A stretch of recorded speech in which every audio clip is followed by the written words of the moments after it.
السلام علیکم ورحمۃ اللہ وبرکاتہ۔ ایک عالم پر کتنی محنت کی جاتی ہے، آج میں آپ حضرات کے سامنے اسی موضوع پر کچھ بات عرض کرنا چاہتا ہوں۔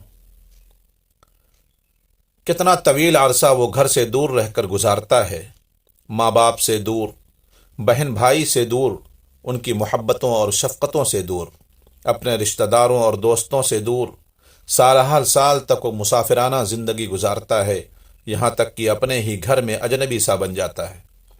سال بعد چند عشروں کے لیے مہمان بن کر آتا ہے اور یہ سلسلہ چلتا ہی رہتا ہے۔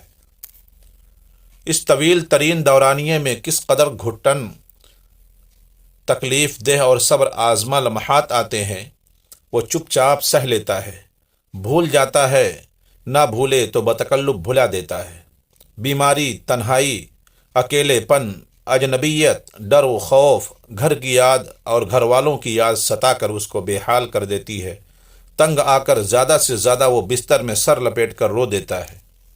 اگلے دن وہ نئے عزم، نئے حوصلے اور نئی مسکراہٹ کے ساتھ درسگاہ جاتا ہے، علم سیکھتا ہے، اسی میں دل لگاتا ہے اور اتنا لگاتا ہے کہ بس اسی کا رہ جاتا ہے، باقی سارے غم بھول جاتا ہے۔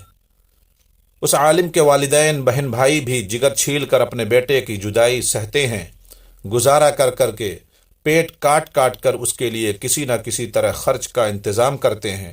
غرض قربانی ہی قربانی، عزیمت ہی عزیمت ہے، مگر لوگ اس سے بالکل بے خبر ہوتے ہیں کہ ایک عالم پر کتنی محنت کی جاتی ہے، اس کے لیے کتنے لوگ قربانیاں دیتے ہیں۔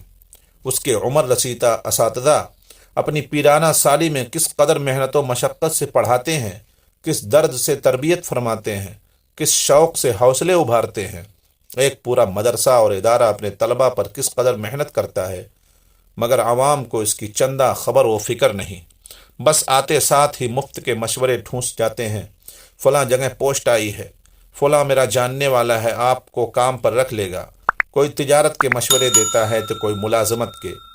ابھی سالانہ خرچے بھی نہیں دیے ہوتے کہ لوگ پوچھ پوچھ کر کان کھا جاتے ہیں، آگے کیا ارادہ ہے، کیا کام کرو گے۔